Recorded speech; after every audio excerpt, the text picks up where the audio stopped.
ವೀಕ್ಷಕರೇ, ಅಮೋಘ ವಾರ್ತೆಗಳಿಗೆ ಸ್ವಾಗತ. ಅಮೋಘ ವಾಹಿನಿಯ ಸಮಸ್ತ ವೀಕ್ಷಕರಿಗೆ ಹೊಸ ವರ್ಷ 2026ರ ಶುಭಾಶಯಗಳು. ಇದೀಗ ಇಂದಿನ ಮುಖ್ಯಾಂಶಗಳು. ಹಾಸನ ಜಿಲ್ಲೆಯ ನೂತನ ಪೊಲೀಸ್ ವರಿಷ್ಠಾಧಿಕಾರಿಯಾಗಿ ಶುಭಾನ್ವಿತ ಅಧಿಕಾರ ಸ್ವೀಕಾರ. ಓಡನಹಳ್ಳಿ ಗ್ರಾಮದಲ್ಲಿ ಸುಸಜ್ಜಿತ ನೂತನ ಗ್ರಾಮ ಪಂಚಾಯಿತಿ ಕಟ್ಟಡ ಲೋಕಾರ್ಪಣೆ ಮಾಡಿದ ಮಾಜಿ ಸಚಿವ ಎ ಮಂಜು. ರಾಷ್ಟ್ರೀಯ ನೆಟ್ಬಾಲ್ ಕ್ರೀಡಾಕೂಟದಲ್ಲಿ ಟೈಮ್ಸ್ ಪದವಿ ಪೂರ್ವ ಕಾಲೇಜಿನ ವಿದ್ಯಾರ್ಥಿನಿ ನಿತ್ಯಶ್ರೀಗೆ ಚಿನ್ನದ ಗರಿ.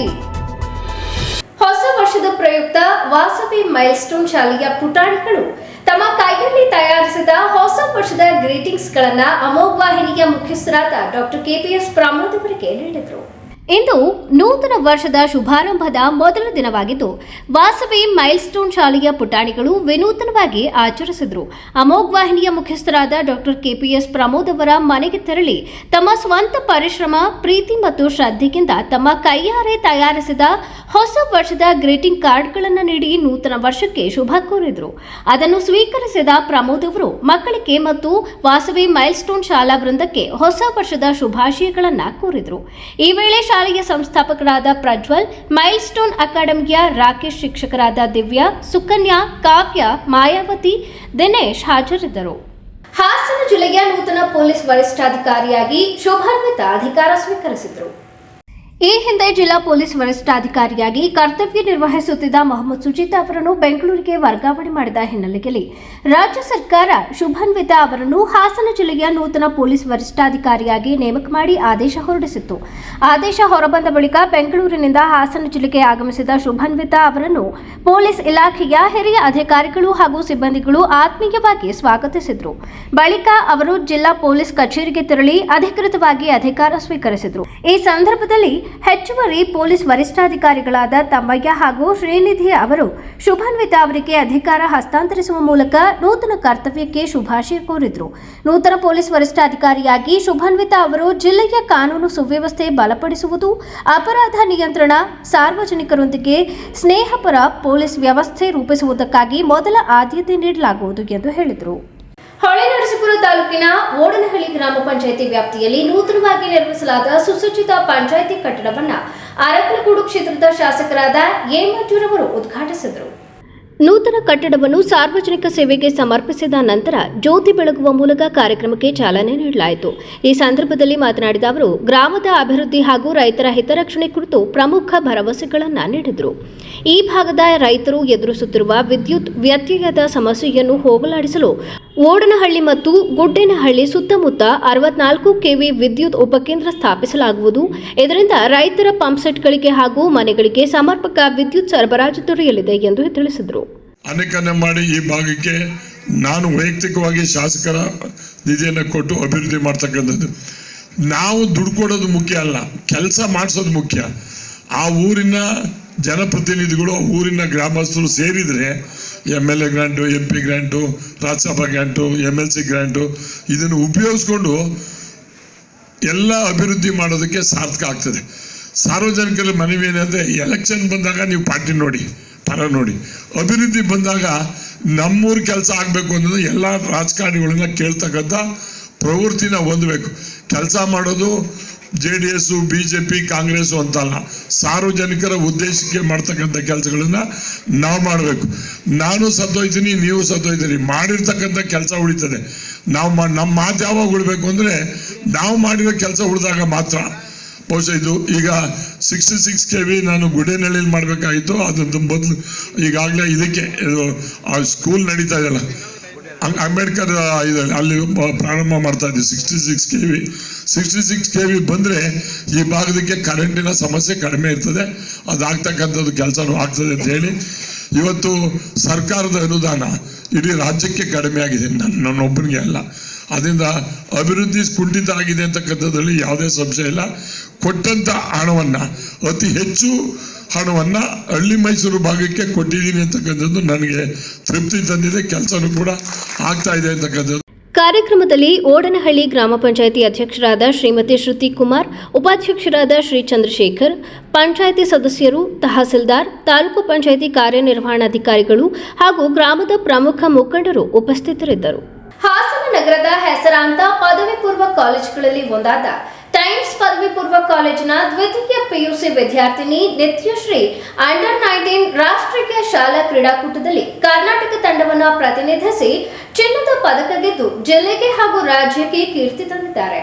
ಮಂಗಳೂರಿನ ಭಾರತ್ ಸ್ಕೌಟ್ಸ್ ಮತ್ತು ಗೈಡ್ಸ್ ಕೇಂದ್ರದಲ್ಲಿ school games of India, Karnataka ಸರ್ಕಾರ, ಶಾಲಾ ಶಿಕ್ಷಣ ಇಲಾಖೆ ಮತ್ತು ಸ್ವಾಮಿ ವಿವೇಕಾನಂದ ಪದವಿ ಪೂರ್ವ ಕಾಲೇಜು ಎಡಪದವು ಇವರ ಆಶ್ರಯದಲ್ಲಿ ಡಿಸೆಂಬರ್ 25ರಿಂದ ಡಿಸೆಂಬರ್ 29ರವರೆಗೆ ಆಯೋಜನೆಗೊಂಡಿದ್ದ 19 ವರ್ಷದೊಳಗಿನ ಬಾಲಕ ಬಾಲಕಿಯರ ರಾಷ್ಟ್ರೀಯ ನೆಟ್ಬಾಲ್ ಕ್ರೀಡಾಕೂಟದಲ್ಲಿ ಟೈಮ್ಸ್ ಪಿಯು ಕಾಲೇಜಿನ ವಿದ್ಯಾರ್ಥಿ ನಿತ್ಯಶ್ರೀ 12 ಜನರ ಕರ್ನಾಟಕ ತಂಡಕ್ಕೆ ಆಯ್ಕೆಯಾಗಿ ತರಬೇತಿ ಪಡೆದು ಐತಿಹಾಸಿಕ ದಾಖಲೆ ಬರೆದು ಮೊದಲ ಬಾರಿ ಚಿನ್ನದ ಪದಕ ಗೆದ್ದ ಕರ್ನಾಟಕ ತಂಡದಲ್ಲಿದ್ದು ಜಿಲ್ಲೆಗೆ ಮತ್ತು ಕಾಲೇಜಿಗೆ ಕೀರ್ತಿ ತಂದಿದ್ದಾರೆ. ಈ ಸಂದರ್ಭದಲ್ಲಿ ನಿತ್ಯಶ್ರೀ ಮಾಧ್ಯಮದೊಂದಿಗೆ ಮಾತನಾಡಿ, ನನಗೆ ಈ ಸಾಧನೆ ಮಾಡಲು ಕಾಲೇಜಿನ ಅಧ್ಯಕ್ಷರಾದ ಸುರೇಂದ್ರ ಸರ್ ಪ್ರೇರೇಪಿಸಿ ಸಹಾಯ ಮಾಡಿದರು. ನನ್ನ ಈ ಸಾಧನೆಗೆ ಸಹಕರಿಸಿದ ನನ್ನ ಗುರುಗಳಿಗೂ ಮತ್ತು ನನ್ನ ಪೋಷಕರಿಗೂ ಹಾಗೂ ಕಾಲೇಜು ವೃಂದಕ್ಕೆ ಧನ್ಯವಾದಗಳನ್ನು ಅರ್ಪಿಸುತ್ತೇನೆ ಎಂದು ಹೇಳಿದರು.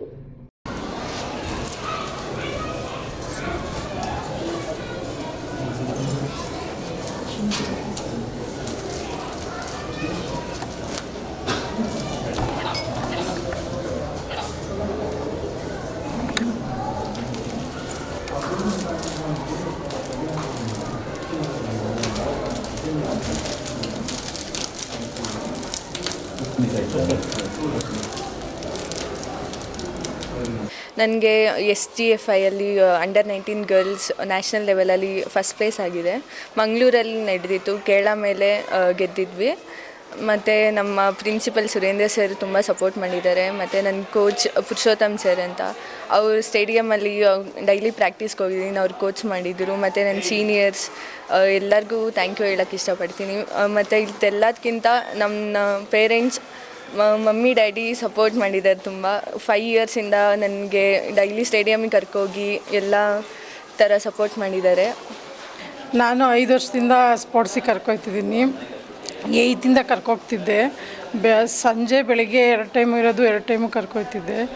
ಈ ಕಾಲೇಜಿಗೆ ಬಂದಮೇಲೆ ಸ್ವಲ್ಪ ಸಂಜೆ ಟೈಮ್ ಕರ್ಕೋಗಿ ಕಷ್ಟ ಆಯ್ತಿತ್ತು. ಆದರೂ ಸರ್ ಹತ್ರ ಪರ್ಮಿಷನ್ ತಗೊಂಡು ಕರ್ಕೊಯ್ತಿದ್ದೆ. ಸರ್ ಯಾವುದೇ ಕಾಂಪಿಟೇಷನ್ ಕರ್ಕೋಗೋದಿದ್ರು ಕರ್ಕೋಗಿ ಮೇಡಮ್ ಅಂತ ಕಳಿಸ್ತಿದ್ರು. ಮತ್ತು ಪುರುಷೋತ್ತಮ್ ಸರ್ರು ತುಂಬ ಚೆನ್ನಾಗಿ ಹೇಳ್ಕೊಟ್ಟು ಇದು ಮಾಡಿದ್ರು. ಪುರುಷೋತ್ತಮ್ ಸರ್ರು ಮತ್ತು ಅವರು ಸೀನಿಯರ್ಸು ಅಣ್ಣಂದಿರು ಎಲ್ಲ ಕಳಿಸೋರು. ನನ್ನ ಮಗಳು ಈ ಸಾಧನೆ ಮಾಡೋದಕ್ಕೆ ನನಗೆ ತುಂಬ ಹೆಮ್ಮೆ ಐತೆ ಸರ್. ಟೈಮ್ಸ್ ಪಿಯು ಕಾಲೇಜಿನ ಅಧ್ಯಕ್ಷರಾದ ಸುರೇಂದ್ರ ಕುಮಾರ್ ಮಾತನಾಡಿ, ಮಂಗಳೂರಿನಲ್ಲಿ ನಡೆದ ರಾಷ್ಟ್ರೀಯ ಶಾಲಾ ಕ್ರೀಡಾಕೂಟದಲ್ಲಿ ನೆಟ್ಬಾಲ್ ಪಂದ್ಯಾವಳಿಯಲ್ಲಿ ಕರ್ನಾಟಕ ರಾಜ್ಯವನ್ನು ಪ್ರತಿನಿಧಿಸಿ ನಿತ್ಯಶ್ರೀ ಚಿನ್ನದ ಪದಕ ಪಡೆದಿರುತ್ತಾರೆ. ಇವರ ಈ ಸಾಧನೆಗೆ ಕಾಲೇಜಿನ ಪರವಾಗಿ ಅಭಿನಂದನೆಗಳನ್ನು ಸಲ್ಲಿಸುತ್ತೇವೆ ಎಂದು ಹೇಳಿದರು. ನಮ್ಮ ಕಾಲೇಜಿನ ವಿದ್ಯಾರ್ಥಿ ನಿತ್ಯಶ್ರೀ KY ಅವಳು ನಮ್ಮ school games of federation of ಇಂಡಿಯಾದ ವತಿಯಿಂದ 25ರಿಂದ 29ರವರೆಗೆ ಮಂಗಳೂರಲ್ಲಿ ನಡೀತು ನೆಟ್ಬಾಲ್ ಕಾಂಪಿಟೇಷನು. ಈ ನೆಟ್ಬಾಲ್ ಕಾಂಪಿಟೇಷನಲ್ಲಿ ಅವಳು ಥ್ರೂಔಟ್ ಇಂಡಿಯಾದಿಂದ ಬಂದಂತಹ 18 ರಾಜ್ಯಗಳಲ್ಲಿ ನಮ್ಮ ರಾಜ್ಯ ಕರ್ನಾಟಕ ಕೇರಳದ ಮೇಲೆ ಗೆದ್ದು ಫಸ್ಟ್ ಪ್ಲೇಸ್ ತೊಗೊಂಡಿದೆ.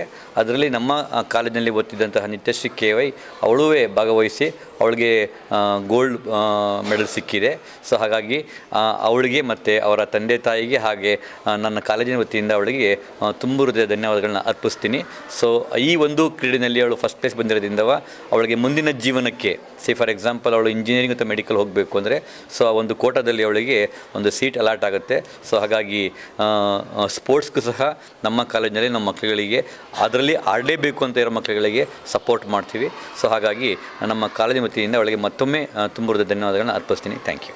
ಈ ಸಂದರ್ಭದಲ್ಲಿ ನಿತ್ಯಶ್ರೀ ಪೋಷಕರು, ಕಾಲೇಜಿನ ಬೋಧಕೇತರ ಸಿಬ್ಬಂದಿಗಳು ಹಾಜರಿದ್ದರು.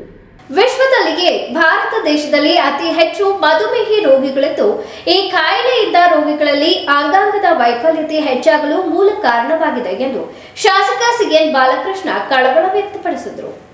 ತಾಲೂಕಿನ ಬಾಗೂರು ಹೋಬಳಿಯ ಪುರಾಣ ಪ್ರಸಿದ್ಧ ನಾಗರನವಿಲೆ ಗ್ರಾಮದಲ್ಲಿ ರೋಟರಿ ಸಂಸ್ಥೆ ತಿಪಟೂರು ಹಾಗೂ ಅಖಿಲ ಭಾರತ ವೀರಶೈವ ಲಿಂಗಾಯತ ಮಹಾಸಭಾ ಹಾಸನ ಜಿಲ್ಲಾ ಘಟಕ ಮತ್ತು ಶ್ರೀ ನಾಗೇಶ್ವರ ಸ್ವಾಮಿ ಕಲ್ಯಾಣ ಮಂಟಪ ಟ್ರಸ್ಟ್ ಮತ್ತು ನವಿಲೆ ಗೆಳೆಯರ ಬಳಗ ಸೇರಿದಂತೆ ವಿವಿಧ ಸಂಘ ಸಂಸ್ಥೆಗಳ ನೆರವಿನೊಂದಿಗೆ ಏರ್ಪಡಿಸಲಾಗಿದ್ದ ಬೃಹತ್ ಉಚಿತ ಆರೋಗ್ಯ ತಪಾಸಣಾ ಮತ್ತು ರಕ್ತದಾನ ಶಿಬಿರವನ್ನು ಉದ್ಘಾಟಿಸಿ ಮಾತನಾಡಿದರು. ಇತ್ತೀಚಿನ ವರ್ಷಗಳಲ್ಲಿ ಮಧುಮೇಹಿ ರೋಗಿಗಳು ಹೆಚ್ಚಾಗುತ್ತಿದ್ದು, ಇದಕ್ಕೆ ಮೂಲ ಕಾರಣ ಸರಿಯಾದ ಸರಿಯಾದ ಆಹಾರ ಪದ್ಧತಿ ಇಲ್ಲದೇ ಇರುವುದು ಕಾಯಿಲೆ ಬರಲು ಮುಖ್ಯ ಕಾರಣವಾಗಿದೆ. ಈ ಕಾಯಿಲೆಯಿಂದ ರೋಗಿಗಳಲ್ಲಿ ಕಣ್ಣಿನ ತೊಂದರೆ, ಕಿಡ್ನಿ ಸಮಸ್ಯೆ, ಹೃದಯ ಸಂಬಂಧಿ ಕಾಯಿಲೆ ಸೇರಿದಂತೆ ಮನುಷ್ಯನ ಅಂಗಾಂಗಗಳ ಮೇಲೆ ಪರಿಣಾಮ ಬೀರುತ್ತಿದೆ. ಈ ಬಗ್ಗೆ ಪ್ರತಿಯೊಬ್ಬರೂ ಎಚ್ಚರ ವಹಿಸುವುದು ಸೂಕ್ತ ಎಂದು ಹೇಳಿದರು. ನಾವು ತಿನ್ನುವಂಥ ಆಹಾರ ಪದ್ಧತಿ ಇರ್ಬೋದು, ನಮ್ಮ ಜೀವನದ ಶೈಲಿಯಿಂದ ಹಲವಾರು ರೋಗ ರುಜಿನಗಳು ಇವತ್ತು ಹೆಚ್ಚಾಗ್ತಾ ಇರುವಂಥ ಒಂದು ಸನ್ನಿವೇಶದಲ್ಲಿ ಆಗಿಂದಾಗೆ ಸಲಹೆ ಮಾರ್ಗದರ್ಶನಗಳನ್ನು ನೀಡುವಂಥದ್ದಕ್ಕೆ ಅವಕಾಶಗಳನ್ನು ನಾವು ವೈದ್ಯರಿಂದ ಪಡ್ಕೊಂಡು ನಾವು ಉತ್ತಮ ಬದುಕನ್ನು ಕಂಡುಕೋಬೇಕಾಗ್ತದೆ. ಇವತ್ತು ನಮ್ಮ ದೇಶ ಮಧುಮೇಹದ ರಾಜಧಾನಿಯಾಗಿದೆ ಅಂತ ನಾವು ಕೇಳಿದ್ದೇವೆ ಡಾಕ್ಟರ್ಸ್ಗಳ ಮಾಹಿತಿ ಪ್ರಕಾರ. ಈ ಪ್ರಪಂಚದಲ್ಲಿ ಮಧುಮೇಹದ ರಾಜಧಾನಿ ಯಾವುದಪ್ಪ ಅಂದರೆ ನಮ್ಮ ಹೆಮ್ಮೆಯ ಭಾರತ ದೇಶ ಅಂತ ಅನ್ಕೊಳ್ಳೋಕ್ಕಾಗಲ್ಲ ಇದೆ. ಆದರೆ ಈ ಬೇರೆದ್ರಲ್ಲೆಲ್ಲ ನಾವು ಮುಂದೆ ಇದ್ದೀವಿ. ಶೈಕ್ಷಣಿಕವಾಗಿ, ವೈಜ್ಞಾನಿಕವಾಗಿ, ಸಾಮಾಜಿಕವಾಗಿ, ಆರ್ಥಿಕವಾಗಿ ನಮ್ಮ ದೇಶ ಇವತ್ತು ಸದೃಢವಾಗಿ ಬೆಳೆದಿದೆ. ಅದರ ಬಗ್ಗೆ ಎರಡು ಮಾತು. ಅದರಲ್ಲೂ ಕೂಡ ನರೇಂದ್ರ ಮೋದಿಜಿಯವರ ನಾಯಕತ್ವದಲ್ಲಿ ಇವತ್ತು ನಮ್ಮ ದೇಶ ಇವತ್ತು 4ನೇ ಒಂದು ಆರ್ಥಿಕ ಶಕ್ತಿಯಾಗಿ ಬೆಳೆದಿದೆ. ಅದನ್ನು ನಾವೆಲ್ಲರೂ ಕೂಡ ಹೆಮ್ಮೆ ಪಡುವಂಥ ಇದೆ. ಆ ಜೊತೆಯಲ್ಲಿ ಆರೋಗ್ಯದ ಕಡೆ ಹೆಚ್ಚಿನ ಗಮನವನ್ನು ನೀಡಬೇಕು. ಏಕೆಂದರೆ ನಾವು ಅನ್ನಭಾಗ್ಯ ಇದು ಕೇಂದ್ರ ಸರ್ಕಾರ, ರಾಜ್ಯ ಸರ್ಕಾರ ಎರಡೂ ಕೊಡುತ್ತೆ. ಅವತ್ತೇನು ಮಾಡ್ತೀವಿ, ರಾತ್ರಿ ಹೊತ್ತು ಅದಕ್ಕೆ ಅನ್ನನೇ ಜಾಸ್ತಿ ಊಟ ಮಾಡ್ತಾ ಇದ್ದೀವಿ. ರಾತ್ರಿ ಹೊತ್ತು ಹೆಚ್ಚು ಅನ್ನ ಊಟ ಮಾಡೋದು ಜಾಸ್ತಿ ಆಗುತ್ತೆ ಅಂತ ಡಾಕ್ಟರ್ ಸಲಹೆಗಳು. ನಾನು ಕೂಡ ಸಾಮಾನ್ಯವಾಗಿ ಜಿಲ್ಲಾ ಮಟ್ಟದ KDP ಸಭೆಗಳಲ್ಲೂ ಕೂಡ ಸಾಮಾನ್ಯವಾಗಿ ನಾನು ಜಿಲ್ಲಾ ಮಂತ್ರಿಗಳಿಗೆ. ಕಾರ್ಯಕ್ರಮದಲ್ಲಿ Vanitha Prasanna, TS Komala, Pavithra Paramesh, NK Nagappa, Kumaraswamy, Devaraj, NS Vedanth, doctor Ramesh Babu, doctor Karthik, doctor Santosh, doctor Chiranth, doctor NM Jeevan ಹಾಜರಿದ್ದರು. ವಿಶ್ವಕರ್ಮ ಶ್ರೀ ಅಮರಶಿಲ್ಪಿ ಜಕಣಾಚಾರ್ಯರ ಸಂಸ್ಮರಣಾ ದಿನಾಚರಣೆ ಹಾಗೂ ಸನ್ಮಾನ ಕಾರ್ಯಕ್ರಮದಲ್ಲಿ ದಿವ್ಯ ಸಾನ್ನಿಧ್ಯ ಪರಮ ಪೂಜ್ಯ ಅನಂತ ಶ್ರೀ ವಿಭೂಷಿತ ಶಿವ ಸುಜ್ಞಾನ ತೀರ್ಥ ಮಹಾಸ್ವಾಮಿಗಳು ಜಕಣಾಚಾರ್ಯರ ಬಾಲ್ಯ, ಶಿಲ್ಪಕಲೆ ಮತ್ತು ಅವರ ಮಹಾನ್ ಕೊಡುಗೆಗಳನ್ನು ಸ್ಮರಿಸಿದರು. ಕಾರ್ಯಕ್ರಮದ ದಿವ್ಯ ಸಾನ್ನಿಧ್ಯ ವಹಿಸಿ ಮಾತನಾಡಿದ ಅವರು, ಶಿಲ್ಪಿಯು ತನ್ನ ಹೆಸರನ್ನು ಶಿಲ್ಪದ ಮೇಲೆ ಹಾಕಿಕೊಳ್ಳದೆ ಭಾವನಾತ್ಮಕವಾಗಿ ಕಲೆ ಕೆತ್ತುವುದು ವಿಶ್ವಕರ್ಮ ಪರಂಪರೆಯ ವಿಶೇಷತೆಯಾಗಿದೆ. ಬೇಲೂರು, ಹಳೇಬೀಡು, ದೊಡ್ಡಗದವಳ್ಳಿ ಸೇರಿದಂತೆ ಹಾಸನ ಜಿಲ್ಲೆ ಶಿಲ್ಪಕಲೆಯ ತವರೂರಾಗಿದೆ. ಕನ್ಯಾಕುಮಾರಿಯಿಂದ ಕಾವೇರಿಯವರೆಗೆ ಹಾಗೂ ಉತ್ತರ ಭಾರತದಿಂದ ಆಗ್ರಾವರೆಗೆ ವಿಶ್ವಕರ್ಮ ಶಿಲ್ಪಿಗಳ ಕೊಡುಗೆಗಳಿವೆ ಎಂದು ಹೇಳಿದರು. ಸ್ವಾಮೀಜಿ, ಬಹಳಷ್ಟು ಜನರ ಹೆಸರುಗಳು ಇರ್ತದೆ. ನಾವಲ್ಲಿ ಅಜಂತ, ಎಲ್ಲೂರ ಈ ಕಡೆ ಹೋದಾಗ ಅಥವಾ ಪಟ್ಟದಕಲ್ಲು, ಐಹೊಳೆ ಹೋದಾಗ ಅಲ್ಲಿ ಕೆಲವು ಶಿಲ್ಪಿಗಳ ಹೆಸರನ್ನು ಹಾಕ್ಕೊಂಡಿದ್ದಾರಲ್ಲ, ಇಲ್ಯಾಕೆ ಹಾಕ್ಕೊಳ್ಳಿಲ್ಲ ಅಂತ ಕೇಳಿದ್ರು. ಆದರೆ ಶಿಲ್ಪಿಗಳು ಒಂದು ವಿಗ್ರಹವನ್ನು ಕೆತ್ತತಕ್ಕಂಥ, ಭಾವನಾತ್ಮಕ ರೀತಿಯಲ್ಲಿ ಕೆತ್ತತಕ್ಕಂಥ ಶಿಲ್ಪಿ ಅವನು ಹೆಸರನ್ನು ಹಾಕ್ಕೊಳ್ಳಿಕ್ಕೆ ಹೋಗುವುದಿಲ್ಲ ಬಂಧುಗಳೇ. ಶಿಲ್ಪಶಾಸ್ತ್ರದಲ್ಲಿ ಒಂದು ಮಾತು ಬರ್ತದೆ. ಏನು ಬರ್ತದೆ ಅಂತ ಅಂದರೆ, ಶಿಲ್ಪಿನಾಂ ದೇವಕರ್ತೃತ್ವಂ ವಂಶಾನಾಂ ವಿಶ್ವಕರ್ಮಣಃ ಅಹಂ ವಿಶ್ವಸ್ಯ ಕರ್ತ ಮಮ ಕರ್ತಾರೋ ಮಮ ಶಿಲ್ಪಿನಃ ಲಿಂಗಗರ್ಭಾಶ್ಚ ಶಿಲ್ಪಿನಃ ಶಿಲ್ಪಿಗರ್ಭಾಶ್ಚ ಲಿಂಗಾನಿ ಶಿಲ್ಪಿ ರೂಪಂ ತಂ ಮದ್ರೂಪಂ ನಾ ಭೇದಃ ಶೃಣು ಪಾರ್ವತಿ ಅಂತ ಶಿಲ್ಪಶಾಸ್ತ್ರದಲ್ಲಿ ಶಿವ ಪಾರ್ವತಿಯನ್ನ ಕುರಿತು ಹೇಳಿದಂಥ ಮಾತು. ಶಿಲ್ಪಿನಾಂ ದೇವಕರ್ತೃತ್ವಂ, ಶಿಲ್ಪಿಗಳ ಕರ್ತವ್ಯವಾದರೂ ದೇವಕರ್ತೃತ್ವ. ಆ ನಿರಾಕಾರ ಪರಮಾತ್ಮನನ್ನು ಸಗುಣ ರೂಪದಲ್ಲಿ ಜಗತ್ತಿಗೆ ಕೊಡ್ತಕ್ಕಂಥವ್ರು. ವಂಶಾನಾಂ ವಿಶ್ವಕರ್ಮಣಃ, ವಂಶವಾದರೂ ಆ ವೈಶ್ವಕರ್ಮಣ ವಂಶ. ಶಿವ ಹೇಳ್ತಾನೆ, ಅಹಂ ವಿಶ್ವಸ್ಯ ಕರ್ತ, ನಾನಾದರೂ ಈ ಜಗತ್ತಿನ ಕರ್ತ. ಮಮ ಕರ್ತಾರೋ ಮಮ ಶಿಲ್ಪಿನಃ, ನಾನು ಈ ಜಗತ್ತಿನ ಕರ್ತ, ಆದರೆ ಈ ಸಗುಣ ರೂಪದಲ್ಲಿ ಜಗತ್ತಿಗೆ ನನ್ನನ್ನು ಕೊಡ್ತಕ್ಕಂಥವನು ಮಮ ಶಿಲ್ಪಿನಃ, ನನ್ನ ಶಿಲ್ಪಿ. ಹೇಗೆ ಕೊಡ್ತಾನೆ ಅಂತಂದರೆ, ಲಿಂಗ ಗರ್ಭಾಶ್ಚ ಶಿಲ್ಪಿನಃ, ಒಂದು ಲಿಂಗದಲ್ಲಿ ನನ್ನನ್ನು ಕೆತ್ತುವಾಗ ಒಂದು ಕಲ್ಲನ್ನು ನೋಡಿದಂಥ ಶಿಲ್ಪಿ ಅಲ್ಲಿ ಆ ಲಿಂಗದ ಸ್ವರೂಪವನ್ನು ಮನಸ್ಸಿನಲ್ಲಿ ತಂದು ಅದು ಪೂರ್ಣವಾಗಿ ಮನಸ್ಸಿನಲ್ಲಿರ್ತಕ್ಕಂಥ ಲಿಂಗ ಬರುವವರೆವಿಗೆ ಅಥವಾ ಯಾವುದೇ ಪ್ರತಿಮೆ ಬರುವವರೆವಿಗೆ ಕಲ್ಲನ್ನು ಒಡೆದು ತೆಗಿತಾನೆ. ಆಗ ಪ್ರತಿಮೆ ಹೊರಕ್ಕೆ ಬರ್ತದೆ. ಈ ಸಂದರ್ಭದಲ್ಲಿ HL ಮಲ್ಲೇಶ್ ಗೌಡ, ವಿಜಯ ಅಂಗಡಿ, HV ಹರೀಶ್, ಕನ್ನಡ ಮತ್ತು ಸಂಸ್ಕೃತಿ ಇಲಾಖೆ ಸಹಾಯಕ ನಿರ್ದೇಶಕ ತಾರಾನಾಥ್ ಇತರರು ಉಪಸ್ಥಿತರಿದ್ದರು. ಈಗ ಜಾಹೀರಾತು. ಹಾಸನದ ಕೆಆರ್ಪುರಂನಲ್ಲಿ ನೂತನವಾಗಿ ಪ್ರಾರಂಭವಾಗಿರುವ ಸುನಂದ ಸೂಪರ್ ಸ್ಪೆಷಾಲಿಟಿ ಕಣ್ಣಿನ ಆಸ್ಪತ್ರೆಯಲ್ಲಿ ನಿಮ್ಮ ಕಣ್ಣಿನ ಎಲ್ಲ ಸಮಸ್ಯೆಗಳಿಗೆ ಸೂಕ್ತ ಚಿಕಿತ್ಸೆಗಳು ಲಭ್ಯವಿರುತ್ತವೆ. ಪ್ರತಿದಿನ ನುರಿತ ತಜ್ಞರಾದಂಥ doctor Chiranth IM phaco surgeon, doctor Sumanth IM retina surgeon, doctor Madhumitha M phaco surgeon ನಿಮ್ಮ ಸೇವೆಗೆ ಲಭ್ಯವಿರುತ್ತಾರೆ. ನಮ್ಮ ಆಸ್ಪತ್ರೆಯ ವಿಶೇಷತೆಗಳು: state of art operation theatre, injection ರಹಿತ ನೋವಿಲ್ಲದ ಶಸ್ತ್ರಚಿಕಿತ್ಸೆ, ಕ್ಯಾಟರಾಕ್ಟ್ ಶಸ್ತ್ರಚಿಕಿತ್ಸೆಗೆ ಅತ್ಯಾಧುನಿಕ ಆರ್ಟ್ಲಿ ಫೇಕೋ ಮೆಷಿನ್, ಅಂತಾರಾಷ್ಟ್ರೀಯ ಮಟ್ಟದ ಲೆನ್ಸಸ್ ಬಳಕೆ, ನುರಿತ ವೈದ್ಯರ ತಂಡದಿಂದ ರೆಟಿನಾ ತೊಂದರೆಗಳಿಗೆ ಚಿಕಿತ್ಸೆ, ಗ್ಲೋಕೋಮಾ ಸಮಸ್ಯೆಗೆ ಚಿಕಿತ್ಸೆ, ಬಾಲ್ಯದ ಕಣ್ಣಿನ ಸಮಸ್ಯೆಗಳಿಗೆ ಚಿಕಿತ್ಸೆ. ನಮ್ಮಲ್ಲಿ ಅತ್ಯಾಧುನಿಕ OCT machine, laser machine, vitrectomy machine ಹಾಗೂ ಇತರೆ ಕಣ್ಣಿನ ಸಮಸ್ಯೆಗಳಿಗೆ ಬೇಕಾಗುವ ಮೆಷಿನ್ಗಳು ಲಭ್ಯವಿರುತ್ತವೆ. ಹೆಸರಾಂತ ಕಂಪನಿಯ ಉತ್ತಮ ಗುಣಮಟ್ಟದ ಕನ್ನಡಕಗಳು ರಿಯಾಯಿತಿ ದರದಲ್ಲಿ ದೊರೆಯುತ್ತವೆ. ನಮ್ಮಲ್ಲಿ ಮುಖ್ಯವಾಗಿ ಯಶಸ್ವಿನಿ ಕಾರ್ಡ್, ಧರ್ಮಸ್ಥಳ ಸಂಘದ ಕಾರ್ಡ್ಗಳ ವಿಮಾ ಸೌಲಭ್ಯ ಹಾಗೂ ಇತರೆ ಖಾಸಗಿ ಕಂಪನಿಗಳ ವಿಮಾ ಸೌಲಭ್ಯಗಳು ದೊರೆಯುತ್ತವೆ. ಭಾನುವಾರ ಹೊರತುಪಡಿಸಿ ಪ್ರತಿದಿನ ಸೋಮವಾರದಿಂದ ಶನಿವಾರದವರೆಗೆ ಬೆಳಗ್ಗೆ 10 ರಿಂದ ಸಂಜೆ 8 ಗಂಟೆವರೆಗೆ ವೈದ್ಯರು ಸಮಾಲೋಚನೆಗೆ ಲಭ್ಯವಿರುತ್ತಾರೆ. ಹೆಚ್ಚಿನ ಮಾಹಿತಿಗಾಗಿ ಸಂಪರ್ಕಿಸಿ. ಹಾಸನದ ನಮ್ಮ ವಿಳಾಸ HAR ಆರ್ಕೇಡ್ 4ನೇ ಕ್ರಾಸ್, ಸಂಪಿಗೆ ರಸ್ತೆ, KR Puram, Hassan. Phone number 9036033343, 9353737288. ತಿಪಟೂರಿನಲ್ಲಿ ಕಳೆದ 3 ವರ್ಷಗಳಿಂದ ಸುನಂದ ಕಣ್ಣಿನ ಆಸ್ಪತ್ರೆ ಕಾರ್ಯನಿರ್ವಹಿಸುತ್ತಿದ್ದು ರೋಗಿಗಳ ಮೆಚ್ಚುಗೆ ಗಳಿಸಿದೆ ಎಂದು ತಿಳಿಸಲು ಆಶಿಸುತ್ತೇವೆ. ತಿಪಟೂರಿನ ನಮ್ಮ ವಿಳಾಸ NH 206, ಹಾಸನ್ ಸರ್ಕಲ್ ಹತ್ತಿರ, ಇಂಡಿಯನ್ ಆಯಿಲ್ ಪೆಟ್ರೋಲ್ ಬಂಕ್ ಪಕ್ಕ, ತಿಪಟೂರು. ಫೋನ್ ನಂಬರ್ಸ್ 8310505620 ಮತ್ತು 08023901908. ಸಕಲೇಶಪುರದಲ್ಲಿ ಸುನಂದ ಸೂಪರ್ ಸ್ಪೆಷಾಲಿಟಿ ಕಣ್ಣಿನ ಆಸ್ಪತ್ರೆಯ ವಿಷನ್ ಸೆಂಟರ್ ತೆರೆಯಲಾಗಿದ್ದು ಸೋಮವಾರ ಮತ್ತು ಗುರುವಾರ ನೇತ್ರ ತಜ್ಞರು ಸಮಾಲೋಚನೆಗೆ ಲಭ್ಯವಿರುತ್ತಾರೆ. ಸಕಲೇಶಪುರದ ನಮ್ಮ ವಿಳಾಸ Srinivasa nursing home, 2nd floor, BM road, Sakleshpur. Phone number 7975318630. Damro Christmas and New Year sale is back with fabulous offers. Celebrate the season of joy with our exclusive living room and office furniture collections. Explore the all-new Christmas and New Year range at your nearest Damro showroom. Visit today and bring home happiness with Damro.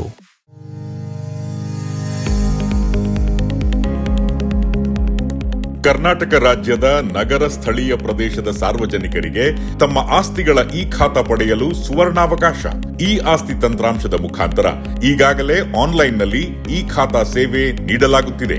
ರಾಜ್ಯದ 31 ಜಿಲ್ಲೆಯ 320 ನಗರ ಸ್ಥಳೀಯ ಸಂಸ್ಥೆಗಳ ಮೂಲಕ 45 ಲಕ್ಷಗಳಿಗೂ ಹೆಚ್ಚು curd ಆಸ್ತಿ ದಾಖಲೆಗಳನ್ನು ಆಸ್ತಿ ತಂತ್ರಾಂಶದಲ್ಲಿ ಪ್ರಕಟಿಸಲಾಗುತ್ತಿದೆ.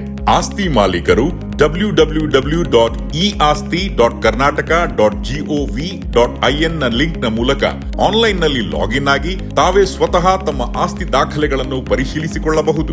ಆಸ್ತಿ ಮಾಲೀಕರು ಅಗತ್ಯವಿದ್ದಲ್ಲಿ ದಾಖಲೆ ನೀಡಿ ತಕರಾರು ಅಥವಾ ತಿದ್ದುಪಡಿ ಇದ್ದಲ್ಲಿ ಆನ್ಲೈನ್ನಲ್ಲಿ ದಾಖಲೆಗಳೊಂದಿಗೆ ಅರ್ಜಿ ಸಲ್ಲಿಸಲು ಅವಕಾಶವಿರುತ್ತದೆ. ಆನ್ಲೈನ್ ಮೂಲಕ ಸಲ್ಲಿಸಲಾದ ಎಲ್ಲಾ ಅರ್ಜಿಗಳನ್ನು ನಗರ ಸ್ಥಳೀಯ ಸಂಸ್ಥೆಗಳು ಪರಿಶೀಲಿಸಿ ಅನುಮೋದಿಸಲಾಗುತ್ತದೆ. ಆಸ್ತಿ ಮಾಲೀಕರು ಕಚೇರಿಗೆ ಭೇಟಿ ನೀಡದೆ ಆನ್ಲೈನ್ನಲ್ಲಿ ಶುಲ್ಕ ಪಾವತಿಸಿ ದಾಖಲೆಗಳನ್ನು ನೇರವಾಗಿ ಡೌನ್ಲೋಡ್ ಮಾಡಿಕೊಳ್ಳಬಹುದು. ಆಧಾರ್, KYC, ಕಾವೇರಿ ಮತ್ತು ಎಸ್ಕಾಂ ತಂತ್ರಾಂಶಗಳೊಂದಿಗೆ ಆಸ್ತಿ ತಂತ್ರಾಂಶವನ್ನು ಸಂಯೋಜಿಸಿ ಅಭಿವೃದ್ಧಿಪಡಿಸಲಾಗಿದ್ದು ಆಸ್ತಿ ದಾಖಲೆಗಳ ಅಧಿಕೃತ ಮಾಹಿತಿಯೊಂದಿಗೆ ತಾಳೆ ಮಾಡಿ ನೈಜತೆ ದೃಢೀಕರಿಸಿ ಖಾತಾ ನೀಡಲಾಗುತ್ತಿದೆ. ರಾಜ್ಯದ ಎಲ್ಲಾ ನಗರ ಸ್ಥಳೀಯ ಸಂಸ್ಥೆಗಳ ವ್ಯಾಪ್ತಿಯಲ್ಲಿನ ಆಸ್ತಿಗಳನ್ನು ಸುರಕ್ಷಿತಗೊಳಿಸುವುದು, ನಾಗರಿಕರಿಗೆ ತಮ್ಮ ಆಸ್ತಿ ದಾಖಲೆಗಳ ಭದ್ರತೆಯನ್ನು ಖಚಿತಪಡಿಸುವುದು ಸರ್ಕಾರದ ಪ್ರಮುಖ ಆದ್ಯತೆಯಾಗಿದೆ. ಸಾರ್ವಜನಿಕರ ಹಿತದೃಷ್ಟಿಯಿಂದ ಹೆಚ್ಚಿನ ಆಸ್ತಿಗಳನ್ನು ಸರ್ಕಾರಿ ದಾಖಲೆಗಳ ವ್ಯಾಪ್ತಿಗೆ ತರುವ ಉದ್ದೇಶದಿಂದ ಖಾತಾ ಲೋಕಾರ್ಪಣೆ ಮಾಡಿ ಸಾರ್ವಜನಿಕರಿಗೆ ಸುಲಭವಾಗಿ ಖಾತಾ ನೀಡುವುದು ಅಭಿಯಾನದ ಉದ್ದೇಶವಾಗಿರುತ್ತದೆ. ಹೆಚ್ಚಿನ ಮಾಹಿತಿಗಾಗಿ ಸಂಪರ್ಕಿಸಿ www.eaasti.karnataka.gov.in ಅಥವಾ ಸಹಾಯವಾಣಿ 7255585959 ಅಂದರೆ 7259585959.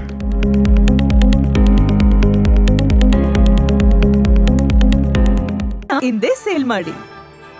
ಸೇಲ್ ಯುವರ್ ಗೋಲ್ಡ್, ನಿಮ್ಮ ಚಿನ್ನವನ್ನು ಹಿಂದೆ ಸೇಲ್ ಮಾಡಿ.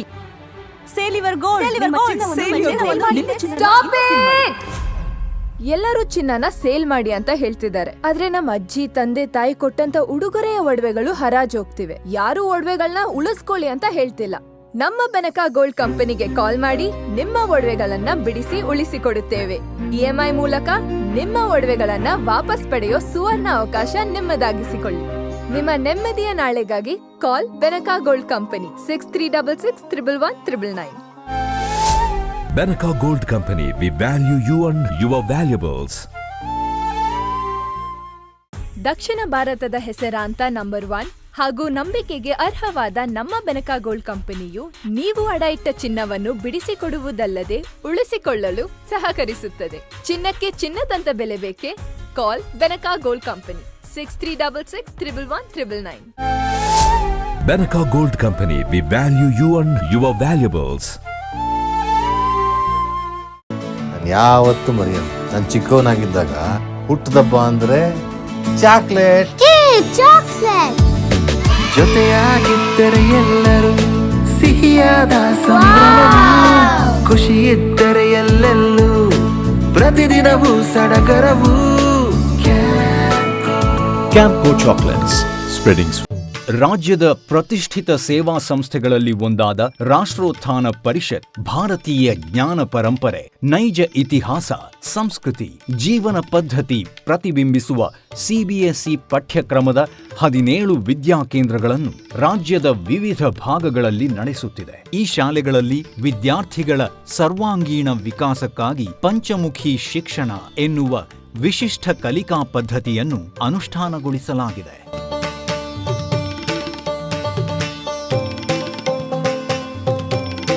ಹಾಸನದಲ್ಲಿ ಕಾರ್ಯನಿರ್ವಹಿಸುತ್ತಿರುವ ರಾಷ್ಟ್ರೋತ್ಥಾನ ವಿದ್ಯಾಕೇಂದ್ರವು ಗುಣಮಟ್ಟದ ಶಿಕ್ಷಣವನ್ನು ವಿದ್ಯಾರ್ಥಿಗಳಿಗೆ ಖಾತರಿಪಡಿಸುತ್ತದೆ. ಬನ್ನಿ, ನಿಮ್ಮ ಮಗುವನ್ನು ಹಾಸನದ ರಾಷ್ಟ್ರೋತ್ಥಾನ ವಿದ್ಯಾಕೇಂದ್ರದಲ್ಲಿ ನೋಂದಾಯಿಸಿ ಭಾರತೀಯತೆಯ ಸ್ಪರ್ಶದೊಂದಿಗೆ ಗುಣಮಟ್ಟದ ಶಿಕ್ಷಣವನ್ನು ಪಡೆಯುವ ಅವಕಾಶವನ್ನು ನಿಮ್ಮ ಮಗುವಿಗೆ ಕಲ್ಪಿಸಿ. ನೋಂದಣಿ ಪ್ರಕ್ರಿಯೆ ಪ್ರಾರಂಭವಾಗಿದೆ. ಗೋಮತಿ ಕಲ್ಯಾಣ ಮಂಟಪ 14 ವಸಂತಗಳನ್ನು ಪೂರೈಸಿ 15ನೇ ವರ್ಷಕ್ಕೆ ಪಾದಾರ್ಪಣೆ ಮಾಡುತ್ತಿರುವ ನಮ್ಮ ಗೋಮತಿ ಕಲ್ಯಾಣ ಮಂಟಪವನ್ನ ಹೊಚ್ಚ ಹೊಸ ರೂಪದಲ್ಲಿ ನಿಮ್ಮ ಮುಂದೆ ಪ್ರಸ್ತುತಪಡಿಸುತ್ತಿದ್ದೇವೆ.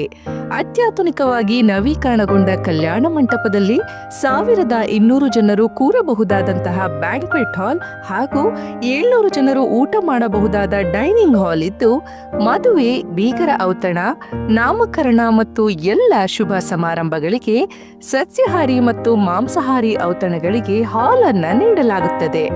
4 ಎಕರೆಗೂ ಅಧಿಕ ಜಾಗದಲ್ಲಿ ವಾಹನಗಳಿಗೆ ಉತ್ತಮವಾದ ಪಾರ್ಕಿಂಗ್ ವ್ಯವಸ್ಥೆ ಸಹ ಲಭ್ಯವಿದೆ. ನಿಮ್ಮ ಕುಟುಂಬದ ಸುಂದರ ಕಾರ್ಯಕ್ರಮಗಳನ್ನು ಅತ್ಯುತ್ತಮ ಕ್ಷಣಗಳನ್ನಾಗಿ ಮಾರ್ಪಾಡಾಗಿಸಲು ಒಂದು ಒಳ್ಳೆಯ ಜಾಗ, ಅದುವೇ ನಮ್ಮ ಗೋಮತಿ ಕಲ್ಯಾಣ ಮಂಟಪ. ಗೋಮತಿ ಕಲ್ಯಾಣ ಮಂಟಪ, ಕೋಟ್ ಹೊಸ ಬಸ್ ನಿಲ್ದಾಣದ ಹತ್ತಿರ, ಚನ್ನಪಟ್ಟಣ ಬಡಾವಣೆ, ಹೊಳೆನರಸೀಪುರ ರಸ್ತೆ, ಹಾಸನ. ಬುಕಿಂಗ್ ಹಾಗೂ ಹೆಚ್ಚಿನ ಮಾಹಿತಿಗಾಗಿ ಸಂಪರ್ಕಿಸಿ 9484272661 ಮತ್ತು 8970568666. ಮತ್ತೊಮ್ಮೆ ವಾರ್ತೆಗಳಿಗೆ ಸ್ವಾಗತ. ದಿನದಿಂದ ದಿನಕ್ಕೆ ಪುಂಡ ಪೋಖರಿಗಳ ಹಾವಳಿ ಹೆಚ್ಚಾಗುತ್ತಿದ್ದು, ಹೆಣ್ಣು ಮಕ್ಕಳು ಸಾಕಷ್ಟು ಜಾಗೃತಿ ವಹಿಸಬೇಕು ಎಂದು ಹಿರೇಸಾವೆ ಪೊಲೀಸ್ ಠಾಣೆಯ PSI ರೂಪಾದೇವಿ ಬಿರಾದರ್ ಹೇಳಿದರು. ತಾಲೂಕಿನ ಹಿರೇಸಾವೆ ಪೊಲೀಸ್ ಠಾಣೆಗೆ ಭೇಟಿ ನೀಡಿದ್ದ PM ಶ್ರೀ ಶಾಸಕರ ಮಾದರಿ ಹಿರಿಯ ಪ್ರಾಥಮಿಕ ಶಾಲೆಯ ವಿದ್ಯಾರ್ಥಿಗಳಿಗೆ ಫೋಕ್ಸೋ ಕಾಯ್ದೆ ಹಾಗೂ ಇತರೆ ಜಾಗೃತಿ ವಿಷಯಗಳ ಬಗ್ಗೆ ಅರಿವು ಮೂಡಿಸಿ ಮಾತನಾಡಿ, ಎಚ್ಚರ ತಪ್ಪಿದರೆ ಬದುಕು ನಿಂತ ನೀರಾಗಲಿದೆ ಎಂದರು. ರಸ್ತೆಯಲ್ಲಿ ಸಾಗುವ ವೇಳೆ ಅಪರಿಚಿತರಿಂದ ಅಥವಾ ಶಾಲೆಯಲ್ಲಿ ಸಹಪಾಠಿಗಳು ಇಲ್ಲವೇ ಇತರರಿಂದ ಅಸಭ್ಯ ವರ್ತನೆ ಕಂಡುಬಂದಲ್ಲಿ ಕೂಡಲೇ ಶಿಕ್ಷಕರಿಗೆ ತಿಳಿಸಬೇಕು. ಅವಕಾಶವಿದ್ದಲ್ಲಿ 1098ಗೆ ಕರೆ ಮಾಡಬೇಕು. ಇಲ್ಲವೇ ಮನೆಗೆ ತೆರಳಿದ ತಕ್ಷಣ ಪಾಲಕರ ಗಮನಕ್ಕೆ ತರಬೇಕು. ಇದರಿಂದ ತಕ್ಷಣ ಕ್ರಮ ಕೈಗೊಂಡು ಅಪಾಯದಿಂದ ರಕ್ಷಿಸಿ ತಪ್ಪಿತಸ್ಥರ ವಿರುದ್ಧ ಕ್ರಮ ಕೈಗೊಳ್ಳಲು ಸಾಧ್ಯವಾಗಲಿದೆ. ಶೈಕ್ಷಣಿಕ ಹಂತದಲ್ಲಿ ಓದು ಹಾಗೂ ಮುಂದಿನ ಸಾಧನೆಯ ಬಗ್ಗೆ ಚಿಂತನೆ ಮಾಡಬೇಕು. ನಂತರ ಎಲ್ಲವೂ ತಾನಾಗಿಯೇ ಸಿಗಲಿದೆ. ಆದರೆ ವ್ಯಾಮೋಹಕ್ಕೆ ಒಳಗಾಗಿ ದಾರಿ ತಪ್ಪಿದರೆ ಮತ್ತೊಮ್ಮೆ ಜೀವನವನ್ನು ಸರಿಪಡಿಸಿಕೊಳ್ಳಲು ಸಾಧ್ಯವಾಗುವುದಿಲ್ಲ. ನಮ್ಮ ಬದುಕು ರೂಪಿಸುವಲ್ಲಿ ಪರಿಶ್ರಮ ಪಡುತ್ತಿರುವ ಪಾಲಕರ ಬಗ್ಗೆ ಗೌರವ ಬೆಳೆಸಿಕೊಳ್ಳಬೇಕು ಎಂದು ಹೇಳಿದರು. ಈ ಸಂದರ್ಭದಲ್ಲಿ ಮುಖ್ಯ ಶಿಕ್ಷಕಿ ಉಮಾ, ಸಹ ಶಿಕ್ಷಕ ಧರ್ಮೇಶ್, ಎಎಸ್ಐ ಶ್ರೀನಿವಾಸ ಮೂರ್ತಿ, ಮಹಿಳಾ ಕಾನ್ಸ್ಟೇಬಲ್ ವಾಣಿ, ಪೊಲೀಸ್ ಸಿಬ್ಬಂದಿ ವರ್ಗ ಹಾಗೂ ಇತರರು ಹಾಜರಿದ್ದರು. 1818 ಜನವರಿ 1ರಂದು ಭೀಮಾ ನದಿಯ ತೀರದ ಕೋರೆಗಾಂವ್ನಲ್ಲಿ ನಡೆದ ಯುದ್ಧವು ಭಾರತದ ಇತಿಹಾಸದಲ್ಲಿ ಕೇವಲ ಒಂದು ಸೈನಿಕ ಸಂಘರ್ಷವಲ್ಲ, ಅದು ಜಾತಿ ಶೋಷಣೆಯ ವಿರುದ್ಧ ಬಹುಜನ ಸಮಾಜ ನೀಡಿದ ನೇರ ಮತ್ತು ಘೋಷಿತ ಪ್ರತಿರೋಧ ಎಂದು ಬಹುಜನ ಸಮಾಜ ಪಕ್ಷದ ರಾಜ್ಯ ಸಂಯೋಜಕರಾದ ಗಂಗಾಧರ್ ಬಹುಜನ್ ಅವರು ತಿಳಿಸಿದರು. ಬೇಲೂರು ಪಟ್ಟಣದಲ್ಲಿರುವ ಅಂಬೇಡ್ಕರ್ ಪ್ರತಿಮೆಗೆ ಮಾಲಾರ್ಪಣೆ ಮಾಡಿ ಮಾತನಾಡಿದ ಅವರು, ಮಹಾರಾಷ್ಟ್ರದಲ್ಲಿ ಪೇಶ್ವೆಗಳ ಆಡಳಿತದ ಅವಧಿಯಲ್ಲಿ ದಲಿತ ಬಹುಜನರನ್ನು ಮಾನವರೆಂದೇ ಪರಿಗಣಿಸದೆ ಜಾತಿ ಆಧಾರಿತ ದಮನವನ್ನು ಮನುಸ್ಮೃತಿ ಆಧಾರಿತ ಕಾನೂನು, ಸಂಪ್ರದಾಯ ಮತ್ತು ಹಿಂಸೆಯ ಮೂಲಕ ಜಾರಿಗೊಳಿಸಿತ್ತು. ನೀರು, ಭೂಮಿ, ಶಿಕ್ಷಣ, ಸೇನೆಗೆ ಸೇರ್ಪಡೆ, ಸಾಮಾನ್ಯ ಗೌರವ ಎಲ್ಲವೂ ಬಹುಜನರಿಗೆ ನಿರಾಕರಿಸಲ್ಪಟ್ಟಿತ್ತು. ಈ ಕ್ರೂರ ಮತ್ತು ಅಮಾನವೀಯ ವ್ಯವಸ್ಥೆಯ ವಿರುದ್ಧವೇ ಈ ಕೋರೆಗಾಂವ್ ಯುದ್ಧ. ಈ ಯುದ್ಧದಲ್ಲಿ ಸೋತದ್ದು ಪೇಶ್ವೆ ಸೇನೆ ಅಲ್ಲ, ಸೋತದ್ದು ಶ್ರೇಣೀಕೃತ ಜಾತಿ ವ್ಯವಸ್ಥೆ ಎಂದು ಹೇಳಿದರು. ಕರಾಳ ಮುಖಗಳು ಮನುಷ್ಯ ರೀತಿ ನೋಡದಂತಕ್ಕಂಥ ಒಂದು ಪರಿಸ್ಥಿತಿ. ಸೊ ದಲಿತರ ಮೇಲೆ ನಡೀತಕ್ಕಂಥ ದೌರ್ಜನ್ಯಗಳು ನಿರಂತರವಾಗಿ, ಹೆಣ್ಣು ಮಕ್ಕಳ ಮೇಲೆ ನಡೀತಕ್ಕಂಥ ಅತ್ಯಾಚಾರಗಳು, ರೈತರ ಮೇಲೆ ನಡೀತಕ್ಕಂಥ ಹಲ್ಲೆಗಳು, ಸೊ ಇವನ್ನ ಖಂಡಿಸಿ ಸ್ವಾಭಿಮಾನಕ್ಕೋಸ್ಕರವಾಗಿ ಮಾಡಿದಂಥ ಸಂಘರ್ಷವೇ ಕೋರೆಗಾಂವ್ ವಿಜಯೋತ್ಸವ. ಕೆಲವರು ಇದನ್ನ ಮಿಸ್ಇಂಟರ್ಪ್ರಿಟ್ ಮಾಡ್ತಾ ಇರ್ತಕ್ಕಂಥದ್ದು ನಾವು ನೋಡ್ತಾ ಇದೀವಿ. ಸೊ ಇದು ಬ್ರಿಟಿಷರ ಪರವಾಗಿ ಪೇಶ್ವೆಗಳ ವಿರುದ್ಧ ನಡೆದಂಥ ಯುದ್ಧ ಅಂತೇಳಿ. ಸೊ ಅದು ಹಂಗಾಗಿರಲಿಲ್ಲ ಇದು. ಸೊ ಮಹಾರ್ ಸೈನಿಕರು ಏನು ಬ್ರಿಟಿಷ್ ಸೇನೆಯಲ್ಲಿ ಕೆಲಸ ಮಾಡ್ತಿದ್ರು ಕೂಡ ಸೊ ಅವರು ಸ್ವಾಭಿಮಾನಕ್ಕೋಸ್ಕರವಾಗಿ, ಒಂದು ಮಾನವೀಯ ಮೌಲ್ಯಗಳಿಗೋಸ್ಕರವಾಗಿ, ಸ್ವಾಭಿಮಾನಕ್ಕೋಸ್ಕರ ನಡೆಸಿರ್ತಕ್ಕಂಥ ಯುದ್ಧ. ಬಹುಶಃ ಈ ಯುದ್ಧದ ಒಂದು ಗತಿಯಿಂದನೇ, ಇದರ ಒಂದು ಕೊನೆಯಿಂದನೇ ಒಂದು ಬ್ರಾಹ್ಮಣ ಸಾಮ್ರಾಜ್ಯ, ಕೊನೆಯ ಬ್ರಾಹ್ಮಣ ಸಾಮ್ರಾಜ್ಯ ಭಾರತ ದೇಶದಲ್ಲಿ ನಾಶ ಆಗಲಿಕ್ಕೆ ಸಾಧ್ಯ ಆಯಿತು. ಮೊದಲನೇ ಸಾಮ್ರಾಜ್ಯ ಪುಷ್ಯಮಿತ್ರ ಶುಂಗನಿಂದ ಸ್ಥಾಪನೆ ಆಗಿರ್ತಕ್ಕಂಥ ಶುಂಗ ಸಾಮ್ರಾಜ್ಯ ಆದರೆ, ಕೊನೆಯ ಸಾಮ್ರಾಜ್ಯ ಎರಡನೇ ಬಾಜಿರಾಯನ ಮರಾಠಿ ಪೇಶ್ವೆ ಸಾಮ್ರಾಜ್ಯ. ಸೊ ಇವತ್ತು ಸಂವಿಧಾನ ಇದೆ ನಮ್ಮ ಜೊತೆ. ಸೊ ಇವತ್ತು ಪ್ರಜಾಪ್ರಭುತ್ವ ಸರ್ಕಾರಗಳು ನಮ್ಮನ್ನು ಆಳ್ವಿಕೆ ಮಾಡ್ತಿದ್ದೇವೆ. ಆದರೂ ಕೂಡ ಇವತ್ತಿಗೂ ಕೂಡ ದಲಿತರ ಮೇಲಿನ ದೌರ್ಜನ್ಯಗಳು, ರೈತರ ಮೇಲೆ ದೌರ್ಜನ್ಯಗಳು, ಮಹಿಳೆಯರ ಮೇಲೆ ದೌರ್ಜನ್ಯಗಳು, ಇವತ್ತು ಅನೇಕ ರೀತಿಯಾದಂಥ ಸಮಸ್ಯೆಗಳನ್ನ ನಾವು ನೋಡ್ತಾ ಇದೀವಿ. ಸೊ ಈ ಒಂದು ಯುದ್ಧ ಏನಕ್ಕೋಸ್ಕರ ನಡೀತು, ಯಾವ ಸ್ಫೂರ್ತಿಯನ್ನು ತೆಗೆದುಕೊಳ್ಳೋದು, ಎಲ್ಲ ಸಾಮಾಜಿಕ ಚಳುವಳಿಗಳು ಕೂಡ ಇವತ್ತು ಕೋರೆಗಾಂವ್ ವಿಜಯೋತ್ಸವದ ಸ್ಫೂರ್ತಿಯನ್ನು ತಗೋಬೇಕು. ಯಾಕಂದ್ರೆ ನಡೆದಂಥ ಯುದ್ಧ ಇಲ್ಲಿ ಸಂಖ್ಯೆ ಮುಖ್ಯ ಆಗಲಿಲ್ಲ.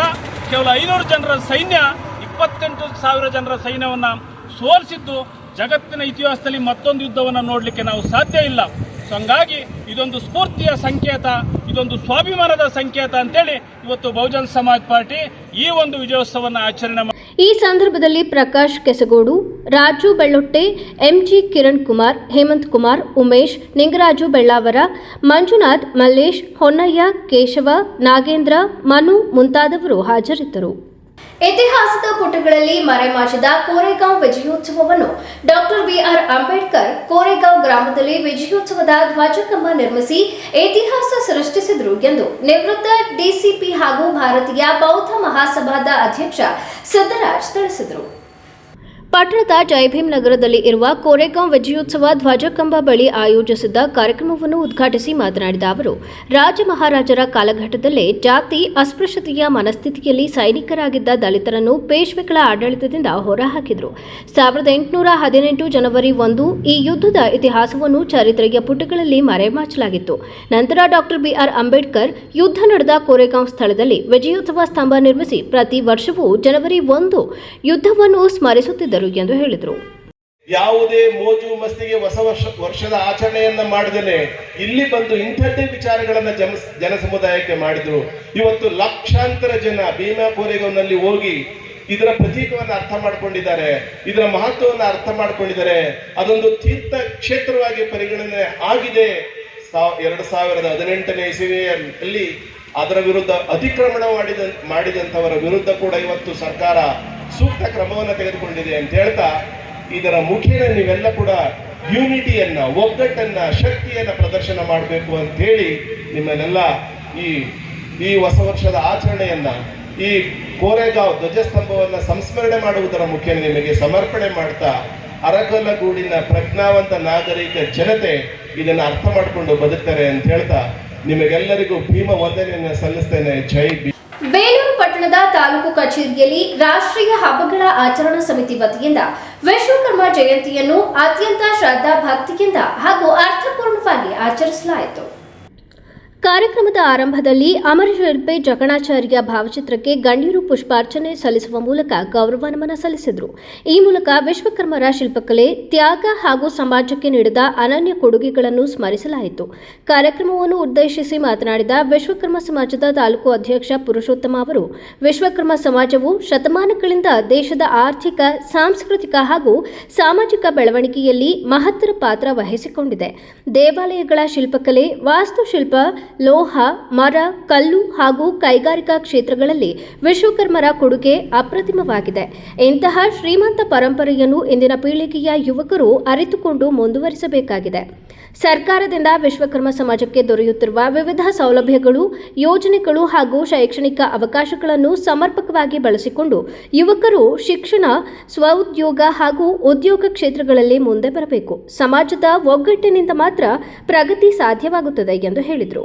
ಈ ಸಂದರ್ಭದಲ್ಲಿ ತಹಸೀಲ್ದಾರ್ ಶ್ರೀಧರ್ ಕಂಕನವಾಡಿ, ಕ್ಷೇತ್ರ ಶಿಕ್ಷಣಾಧಿಕಾರಿ ಭಾಗ್ಯಮ್ಮ, ಬಿಆರ್ಸಿ ಶಿವಮರಿಯಪ್ಪ, ಹರೀಶ್, ಸಮಾಜದ ಉಮೇಶ್ ಆಚಾರ್, ನಾಗೇಶ್ ಆಚಾರ್, ಹಿತೇಶ್, ಟೀನು, ಅರುಣಾಚಲಂ, ವಿಶ್ವನಾಥ್ ಇಲಾಖೆಗಳ ಅಧಿಕಾರಿಗಳು, ವಿಶ್ವಕರ್ಮ ಸಮಾಜದ ಮುಖಂಡರು ಹಾಜರಿದ್ದರು. ಕೊನೆಯಲ್ಲಿ ಮತ್ತೊಮ್ಮೆ ಮುಖ್ಯಾಂಶಗಳು. ಹಾಸನ ಜಿಲ್ಲೆಯ ನೂತನ ಪೊಲೀಸ್ ವರಿಷ್ಠಾಧಿಕಾರಿಯಾಗಿ ಶುಭಾನ್ವಿತ ಅಧಿಕಾರ ಸ್ವೀಕಾರ.